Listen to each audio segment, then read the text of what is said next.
This is lecture number DR040LW06. This is the 40th of the Mega Genius lectures and the 6th of the Lost Wisdom series. It was recorded on 5 November 2010.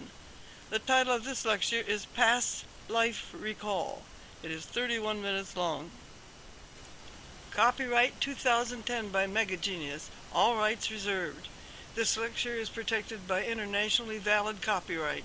It may not, in whole or in part, be duplicated, transmitted, or otherwise reproduced without the express permission of Mega Genius. Unauthorized translation, importation, or distribution is a violation of applicable laws. Mega Genius is a United States federally registered trademark and service mark. And now, here is Mega Genius. Most people are almost totally consumed with life's minor day-to-day issues because they need to be. It's understandable. In the next several lectures, however, I'm going to address some matters of a particularly intellectual nature. First, let's expand our attention to a concern of maximum importance in minimal responsibility. Let's look at the continuation of your own life beyond a single lifetime. Reincarnation is commonly defined as rebirth in new bodies or forms of life, especially a rebirth of a soul in a new human body.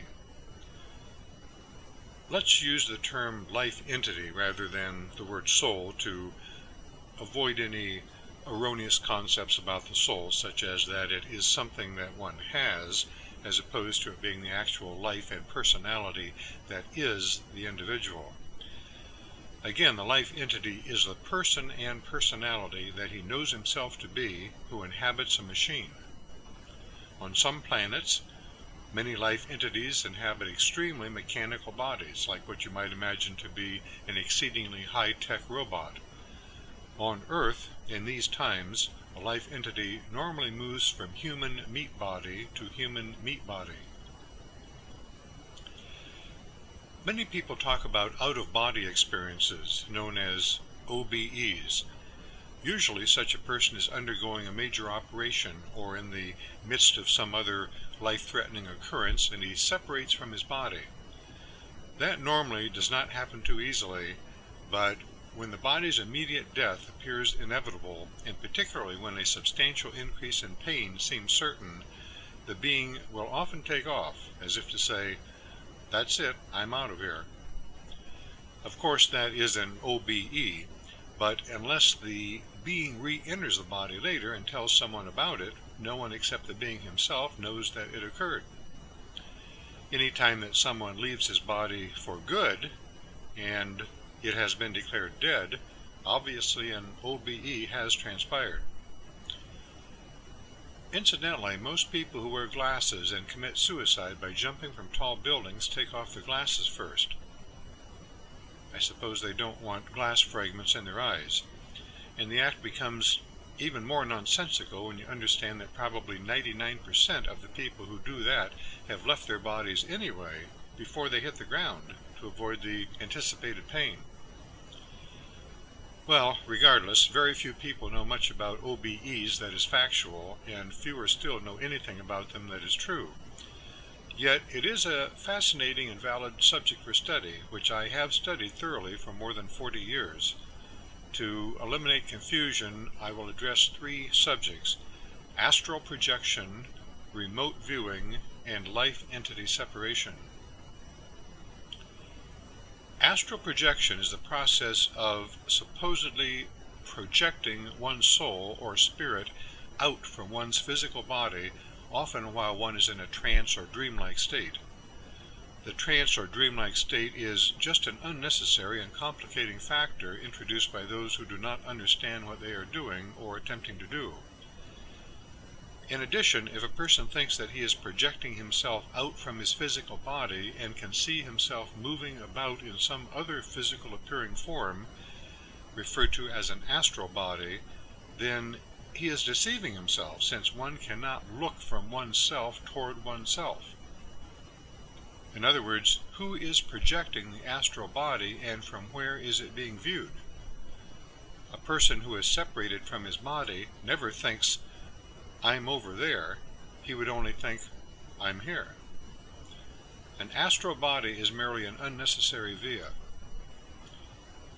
Remote viewing is the sending of what is considered to be a remote viewpoint to another location to perceive information about a place, event, person, object, or time which would not otherwise be available to the remote viewer through the quote normal unquote five senses.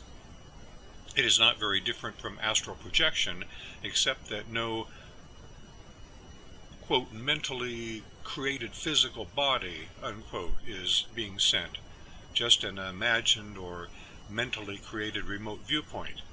Again, that mentally created viewpoint is an unnecessary via. Life entity separation is the state of the life entity, which is the person, being outside his body. When this is attained, the person is certain that he is himself, an immaterial life entity, and not his body. It involves no astral body or remote viewpoint and does not necessarily involve any type of trance or dreamlike state. It is attainable by one who is fully conscious and alert.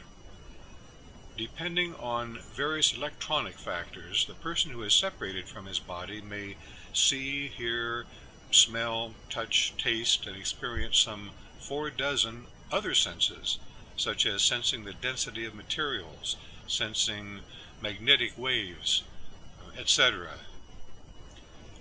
He can change location at will, not necessarily by moving, but by deciding to be in a different location and then instantly being there.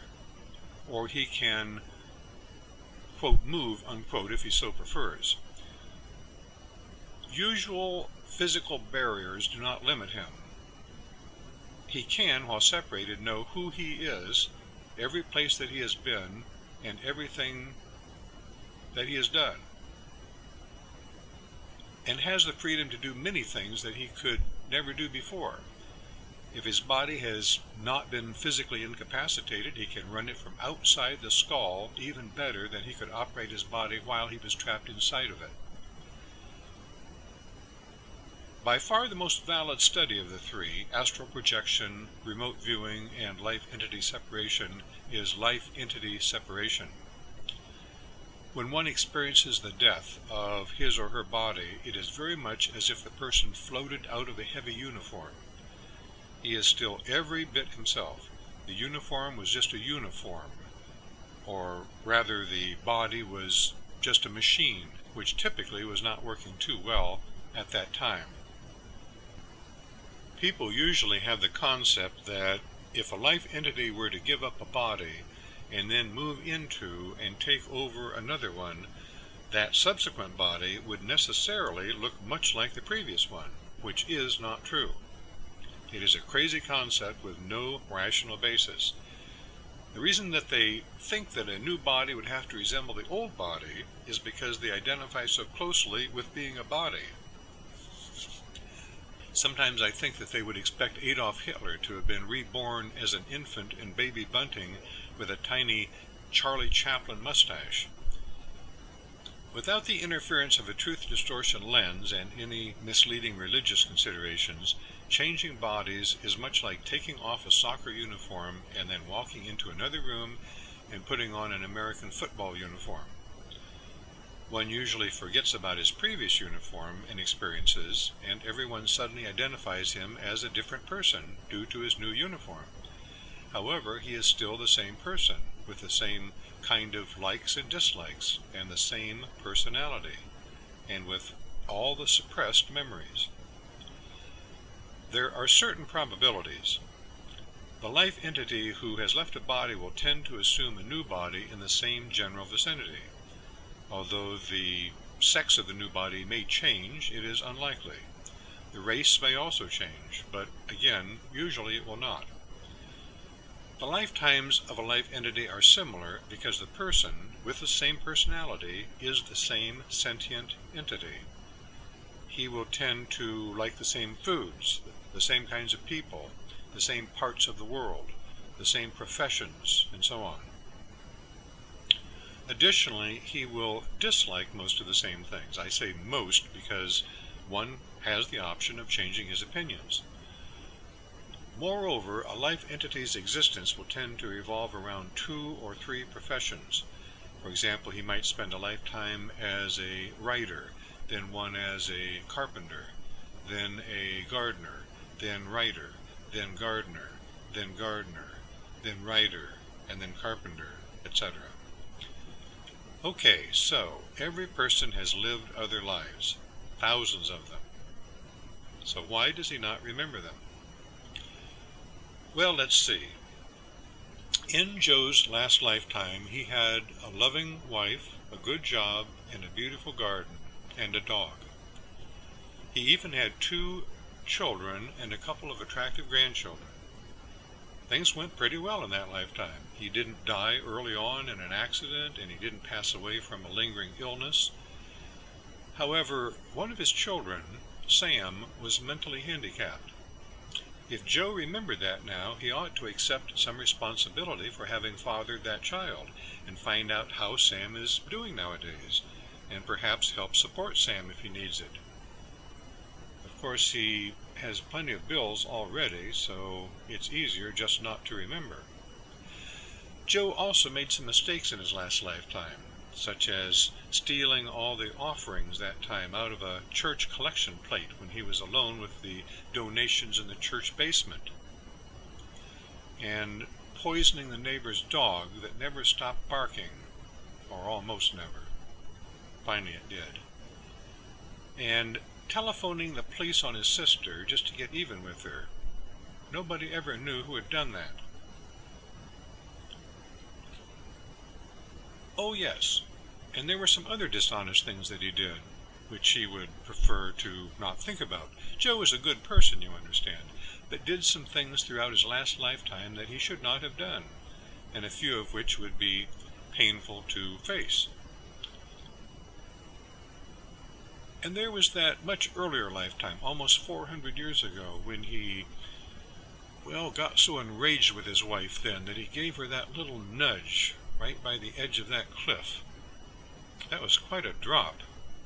He never planned it, you understand. He hadn't planned to do it, but he, did it. They were just there, and she was complaining again, as if she ever did anything else. And, the solution was so close at hand, it was just one quick push, and then that endless scream. That's definitely not good to remember.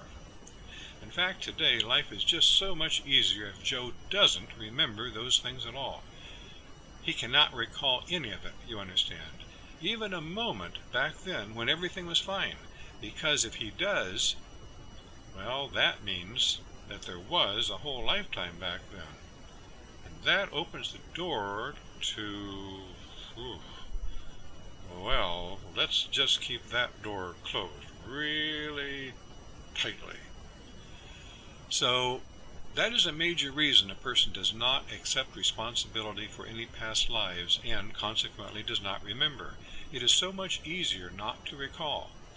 Therefore, he denies that those lives happened and immediately suppresses any vague memories. And if by any chance he should actually begin to remember, friends, relatives, acquaintances, and everyone within hearing range will immediately do everything possible to ridicule his, quote, make-believe, unquote, memories and help him to rebury them. After all, if his memories were true, what regretful acts from their past might all his friends, relatives, and acquaintances be forced to face? Oh no. His memories, they will all insist, are imaginary.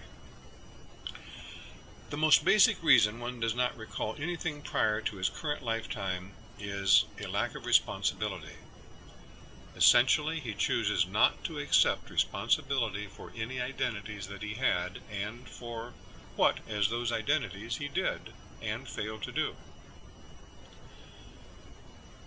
I'll tell you a story that I have told to no more than 5 people. I'm going to change the names of everyone else involved. Several decades ago, when I was living in Beverly Hills, California, I was close friends with two doctors of philosophy who were married to each other. I'll call him Alex and her Lila. In 1967, they had a son whom they named Jason. When Jason began talking at an exceptionally early age, he told his parents that they were not his real parents. That got their attention. Incidentally, at age 2, I tried to explain the same concept to my own mother, but when I saw tears streaming down her face, learned to keep that matter to myself. Well, Jason's parents listened, and he began telling them about his wife, Darla, and various experiences that Jason and Darla had shared. Alex and Lila knew enough to listen, rather than to stifle him by insisting that it was all just his imagination, as most parents would have immediately done.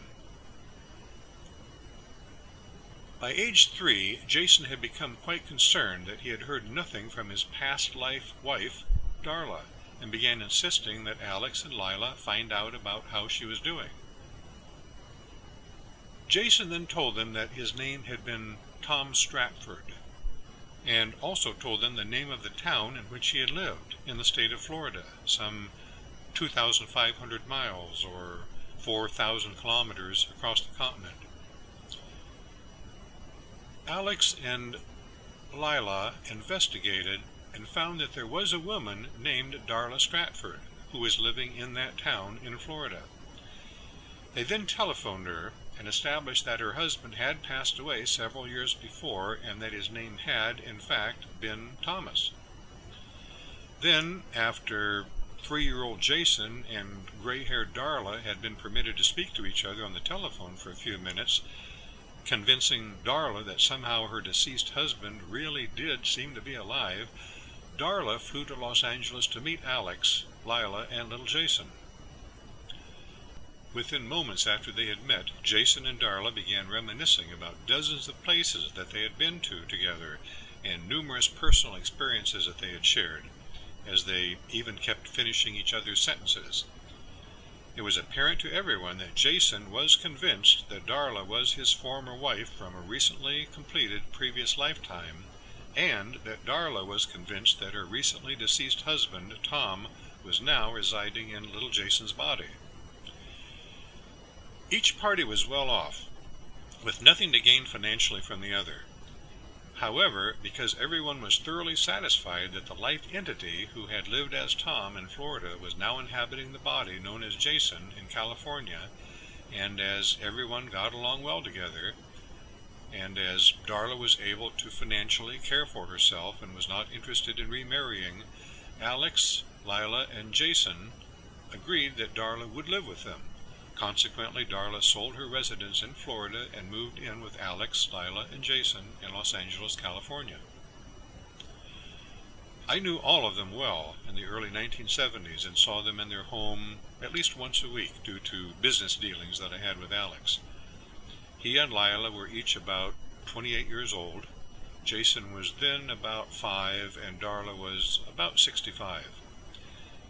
Because none of them trusted the news media, they never released the story to the press. Yet a happier family you never saw. About 10 years later, after I had left the area, I met with Alex, Lila, Darla, and Jason again. Everyone was still a part of each other's life, and everyone was doing fine. It was an inspiring example of a reborn life entity who chose to accept some responsibility for his former wife and a woman who accepted some responsibility for her deceased husband. This past summer, knowing that I would soon address the subject of memory in these lectures, I journeyed a considerable distance back to the state of Ohio to visit 5 homes that I had either lived in or at least been thoroughly familiar with many years ago. I wanted to examine what had and had not changed. The first one, a modern-looking stately house, was immediately recognizable. After 30 years, little had changed, except for a woods that had vanished. It's nice when old homes don't change too much. The second one was my grandparents' farm. Not having seen it for 37 years, I accidentally drove right by it. Well, the big red barn was gone, as was the corn crib, chicken coop, garage, smokehouse, and workshop. It was difficult to keep my bearings as I walked about the grounds. The 2 tall pine trees in front, which had sentineled the farmhouse, were gone, as was the 80-acre woods, which had now developed into a subdivision. Everything was well maintained, but too much had changed. It's not nice when old homes change too much. The 3rd home was recognizable after 48 years, but just barely, as too many other homes nearby had changed too much too. The house and garage remained, but every bush and tree had vanished, including the giant elm. And the woods, where the frogs used to sun themselves on the rocks and then plop into the stream whenever anyone approached, had been replaced by houses. The 4th home, which I had not visited for 62 years, took a couple of minutes to confirm. The large house, which was made substantially of oak, still stood, but had been enlarged even further, and every inch of the grounds outside the house had changed. The garden, the garage, the well, the apple and pear trees, everything was gone. Even the deep woods, which had harbored Butterfly Lane, where life had been as good as it could get for a young child, was nowhere to be found. Perhaps it had been felled for lumber to build the houses that replaced it. Well, the 5th home I had not seen for 63 years. Just for fun, I brought along a friend, John, who also had not seen it for the same length of time. The house was fairly easy to identify due to its unique location, but the grounds nowadays were unrecognizable. Except for the shape of the exterior of the house, everything looked different. We then contacted the current owners, who allowed us to browse through the house at our leisure, even though a significant amount of construction equipment had recently been brought into the residence in preparation for remodeling the entire structure. And through the house we went, remembering bits and pieces, such as where this table had stood and where that lamp had hung, all of which was tricky, as several walls had already been removed. Finally, my friend John seemed confused. He said, "I remember a stairs that went up from right here. It went up to a bedroom, but it's not here, and it doesn't look like it ever was." And John was right. We had distinct memories of the stairs, but the reality of the physical universe was that we were wrong. Although we carefully examined the floor and ceiling precisely where the stairs had been, and scrutinized the floor, ceiling, and wall alongside where we remembered the stairs having been too, we could not find the slightest evidence that the stairs had ever existed, except in our memories. The more that a person loses his certainty, he loses his sanity. I was certain that the stairs had been there. My memory was good enough for me. I didn't care if the physical universe agreed or not. But John did.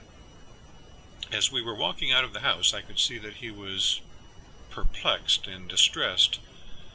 The physical universe was proving him wrong. I left John outside and went back inside just for his sake. Again, I examined the ceiling and floor. It was difficult to imagine that stairs had ever existed right there. Then I examined the wall. It appeared to have been constructed when the house was originally built, and there was no sign that stairs had ever been constructed against the side of it. Then I walked through a room to get to the other side of the wall just to expand my attention. There I stood on my toes to look through a minute crack that I found in the old wall, and voila! Hidden inside between 2 walls was the old narrow staircase. It was still there. Rather than having removed it during some remodeling long ago, someone had simply closed it up so that it was entirely out of sight and completely inaccessible. When I brought John back inside and told him to peek through the crack in the wall and he saw the hidden staircase, he lit up like a Roman candle. Suddenly he had the proof that he had been right all along. So, we might draw a couple of conclusions from my excursion to Ohio, one of which is that woods are disappearing quickly. The second is that after just 3 or 4 decades, not very long really, real estate may be difficult to identify, and after another decade or two may be barely recognizable, if at all. Similar experiments that I have run on locations worldwide support that conclusion. In view of that, let's theoretically take a person who lost or otherwise gave up his body and afterwards spent a few years as a disembodied life entity, admiring Philippine orchids at the base of a waterfall, or overseeing some deer in the woods, if you could still find the woods. Later, he was born again as an infant and raised and schooled for a couple of decades. Then, as a 30-year-old, he had finally saved enough money to travel to some residence where he had always had a vague memory of having lived 40 or 50 years before. Now, what do you think the possibility is that he would recognize his old home, much less other nearby structures with which he was less familiar after nearly half a century or more of change? The odds against it are greater than 100 to 1. Part of the secret to recalling past lives is to know what you know, whether or not you have anyone else's agreement. And you must not permit physical reality to quash and annihilate your memories. Past life remembrances are like seedlings. If you are going to let them be trampled by other people's opinions, or, worse yet, by your own doubts and negative thoughts, don't expect to harvest anything worthwhile. Here, I can give you a recent example of how it works. Just a couple of months ago, I traveled to Sydney, Australia to see 2 businessmen who had hired me for personal consultation. While walking about 1 block north of the central train station near Campbell Street, I noticed a plaque commemorating the site of the Tivoli Theatre. Immediately I thought, Sydney, we have a problem. The last time that I had been in Sydney was in 1910, exactly 100 years before in a past life. But I remembered the Tivoli well.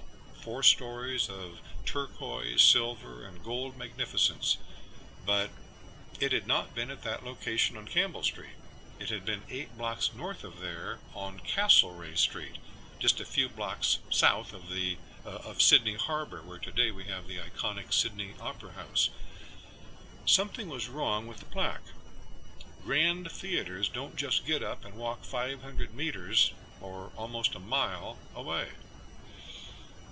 Intrigued by the mystery, I promptly walked north to the southwestern corner of the intersection of Castlereagh and Hunter Streets, where I remembered the Tivoli being a century before. It was gone, but I had expected that.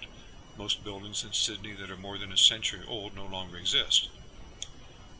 After questioning a security guard and another employee inside the new building, where I remembered the Tivoli having once existed, neither of whom had ever heard of the theater, the 3 of us took it outside. There, on the sidewalk, which in Australia, by the way, they call the pavement, I drew the attention of many pedestrians as I gestured dramatically to the employees, declaring precisely where the Tivoli Theatre had existed. I didn't tell them when, and its dimensions, and just how stately it had been. Finally, our tiny group had grown to some 40 people, all of whom had done their best to be helpful, but none of whom had the slightest memory of the Tivoli. Well, I remembered it as if it were yesterday. I did not pursue the matter, other than wishing when I left that I could have found someone who was at least 120 years old. That person would have remembered.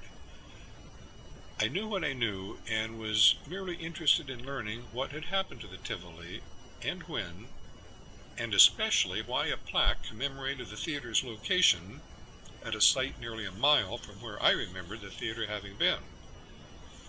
Now, what if the person remembering the theater and its location had been someone other than me, or perhaps had been you? Would you have known that your 100-year-old memory was accurate, despite the lack of other people's memories, and despite the plaque on Campbell Street contradicting your recollection, and despite other physical evidence to the contrary? Would you still have been certain? It is imperative that you have certainty in your own memories. Well, I should probably tell you that a few days after I left Sydney, Australia, I heard from one of the businessmen who had hired me to meet with them there. It seems that he had taken it upon himself to research what had happened to the Grand Old Tivoli Theatre. He had learned that after it had closed as a live venue in 1928, it had changed its name to the Embassy Cinema. At that same time, a different theater that was 8 blocks south, which had been known as the Adelphi Theater, had been renamed the Tivoli, and many years later had been commemorated with the plaque that I had seen. What a tricky occurrence. He had verified that in 1910, while the original Tivoli Theater was still a live venue, it had been located precisely 8 blocks north of the plaque, at 79-83A Castlereagh Street, at the intersection of Castlereagh and Hunter Streets, exactly where I had remembered it being a lifetime before. In the next lecture, we're going to begin examining what the authorities have determined that you do not have the mental capacity to handle. I think that you do.